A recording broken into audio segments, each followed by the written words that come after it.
Okay, there are now two questions, Neha, from Fifi Jeki and from Faridila Ainun. I think we can combine those two questions because time is so limited, by the way. Neha, nice to meet you. My question is, right now our company go to digital transformation from conventional company for 40 years. Can you share what must we do to attract talent, especially for technology people talent, due to our company branding before it's conventional company, so tech people not so sure when they will join with us. And the second question, Neha. Hi, Neha. In HR predictions, corporate L&D will be disrupted. So how we manage learning and development employee in the future, because upskilling is a must to manage uncontrolled condition like this. I think you can combine these two questions and answer these two questions at the same time. Hopefully. Thank you. Thank you. I really like the first question because it's about my organization is moving from one era to the other. And how do I make sure we are positioning and branding ourselves right? I think that is a big value proposition in itself. The fact that your organization is evolving. I remember, in my previous roles, we would say, we have changed so many times as an organization in 108 years that we keep evolving. I know in Dyson right now, everyone says, okay, does Dyson do vacuums? Does Dyson do fans? And once I joined Dyson, I realized Dyson does farming. Dyson has a university of its own. I mean, all of those things are things that you may learn once you join or not. So my first task is, how do I make sure that people in the world know about all of these great things that Dyson does? And I can share with you what I have been thinking about.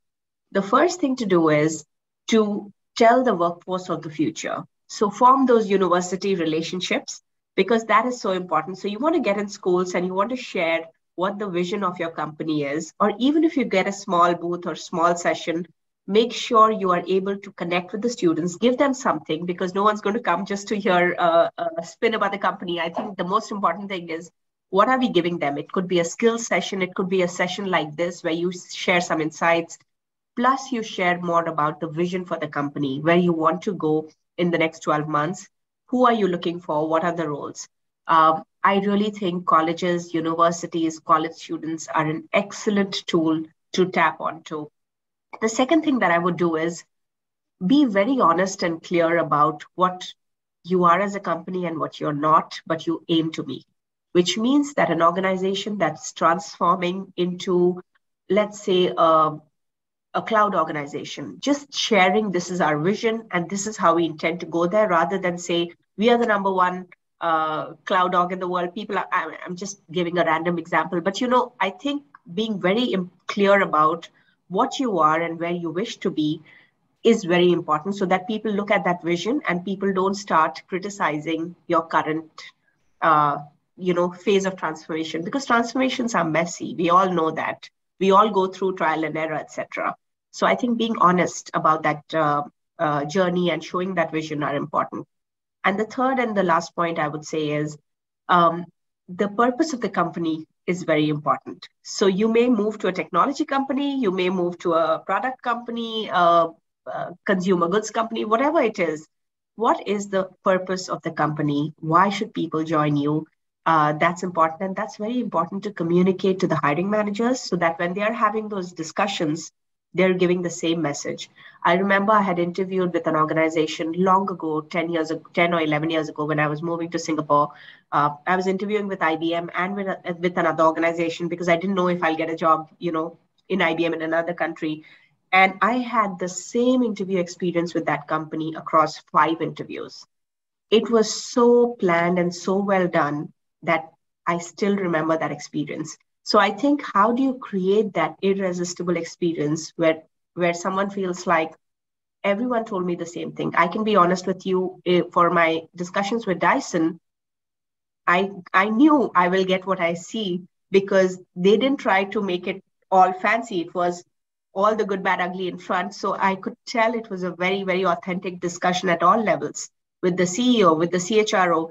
It was very, very authentic. So I think, how do you bring elements of that in the meetings and the discussions so that the employee feels, or the candidate feels compelled? Those would be my main points. And on L&D, upskilling is a must to manage and control. How do we manage learning and development?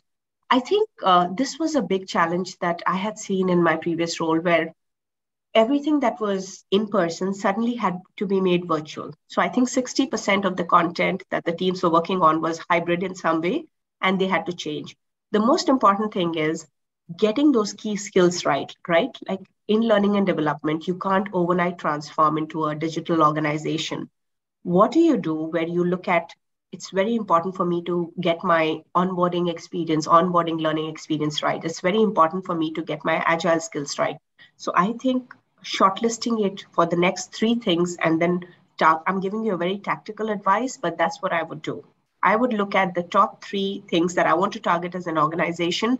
How do I transform that rather than transform the entire organization? That would be the approach I would take. I hope that helps. Yes, thank you very much. We still have around 5 minutes or maybe 6 minutes, if not mistaken. Neha, could you give to us, although you already mentioned at least 3 points, which are very important coming up from this discussion, but is there any particular strategy which is, according to you, based on your experience, is really needed by the participants? I mean, to be more adaptable, to be more agile for a business transformation, especially for HR digital transformation. Any particular advice, maybe in 1 sentence or 2 sentences? It depends on you.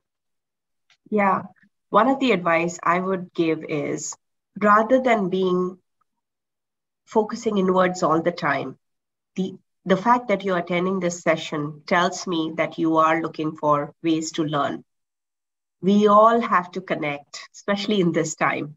One person doesn't have all the answers. That was my intention behind going to different studies and sharing that with you, because it is very important to be humble about what we don't know.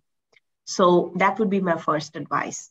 Continuously learn and upskill, because there is so much that each one of us doesn't know. So of course, share what you know, but also work on learning what you don't know. I think the second thing, which is exciting, which is, no matter, we've gone through a tough time, but we are seeing signs that the economies will grow. But from an HR end, they will grow with a constrained labor force, which means the burden on each employee will be a lot, because suddenly you are seeing this attrition, you're not getting the right skills. One person is being asked to do 2 persons' job. I think having that empathy, but being prepared for that is very important. We will not be fully 100% staffed. I think we have to be prepared for a model like that. So how do you sustain and prioritize? I think from a skill perspective, time management, prioritization, learning about the hybrid work, about the metaverse, all of these things that are coming up every single day are important. But coaching is going to be a big skill. We have been talking about it for a few years. But I think leaders, it's a very difficult time for the leadership team, because they are navigating this change and they're expected to have all the answers all the time. So how do you then become that confidant and coach where you're able to tell them, or at least hold their hand and walk with them through that journey? That will be the biggest skill HR can have during this time. It is a very challenging time, but it's an exciting time because we are growing.